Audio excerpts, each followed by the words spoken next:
You've heard the story. The greatest library in the ancient world. Hundreds of thousands of scrolls. Centuries of accumulated human knowledge. Philosophy, mathematics, medicine, astronomy. Burned to the ground in a single catastrophic fire. One night, one act of destruction, and humanity was set back by 1,000 years. It's one of the most repeated tragedies in history. It's also not quite true. The real story of the Library of Alexandria is stranger, darker, and more complicated than the version you were taught. Because the library wasn't destroyed in one night. It was destroyed over and over again, by different people, for different reasons, across 300 years. And the last person to destroy it may not be who you think. The Library of Alexandria was founded around 300 BC under Ptolemy I, one of Alexander the Great's generals, who took Egypt as his share of the empire after Alexander died. Ptolemy had an extraordinary ambition to collect every piece of written knowledge in the world in one place. His agents would board ships arriving in Alexandria's harbor and seize any scrolls on board. The scrolls would be copied, the copies returned to the owners, the originals kept. Ships from Athens, from Persia, from India, from Carthage, all of them searched, all of them stripped of their knowledge.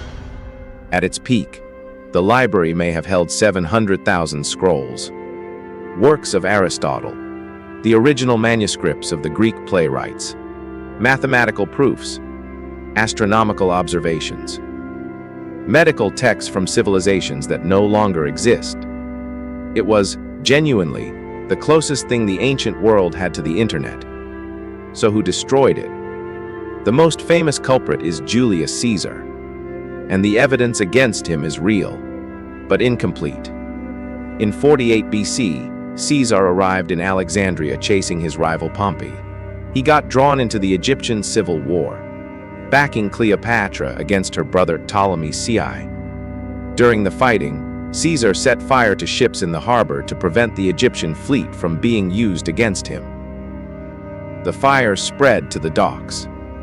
Ancient sources say scrolls stored near the harbor were destroyed, possibly tens of thousands of them. The historian Livy wrote about it.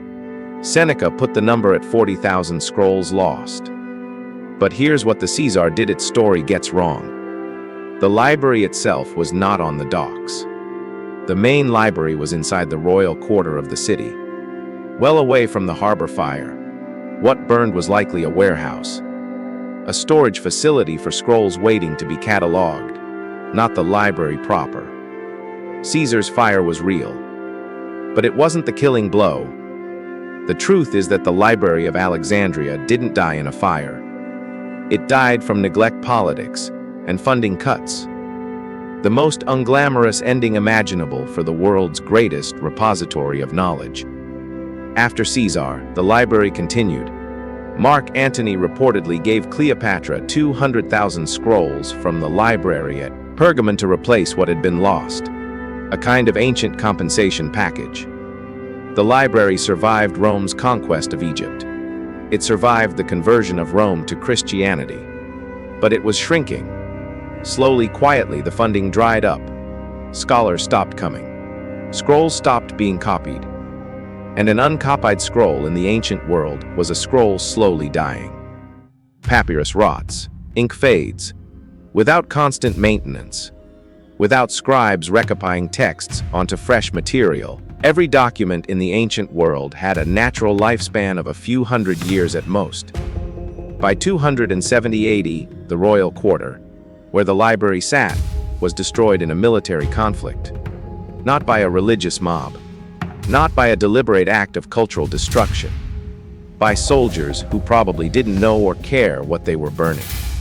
The library, by that point, may have been largely empty anyway. There is one more chapter that history tends to skip. In 391 AD, the Christian emperor Theodosius ordered the closure of all pagan temples in Alexandria. A Christian mob, led by the bishop Theophilus, attacked the Serapeum, a great temple that housed what remained of the library's daughter collection. Ancient sources describe the destruction. Scrolls burned. Statues pulled down. How many scrolls were actually there at that point is unknown. Possibly thousands. Possibly very few. The great library had been dying for 2 centuries. But the Serapeum's destruction is, symbolically, the end. The last ember of Alexandria's intellectual fire.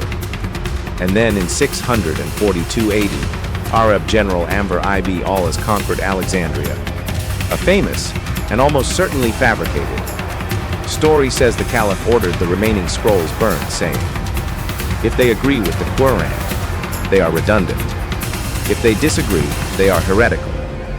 Most historians believe this story was invented centuries later. There was nothing left to burn. The Library of Alexandria wasn't destroyed in a night. It was destroyed across 3 centuries by Romans and Christians and soldiers and budget committees and simple, grinding neglect. We prefer the dramatic version. 1 fire, 1 villain, 1 night, because it gives us someone to blame. But the truth is more uncomfortable. Great repositories of knowledge don't die in explosions. They die when no one cares enough to maintain them, when the funding stops, when the scholars leave, when the copies stop being made. The real lesson of Alexandria isn't about fire.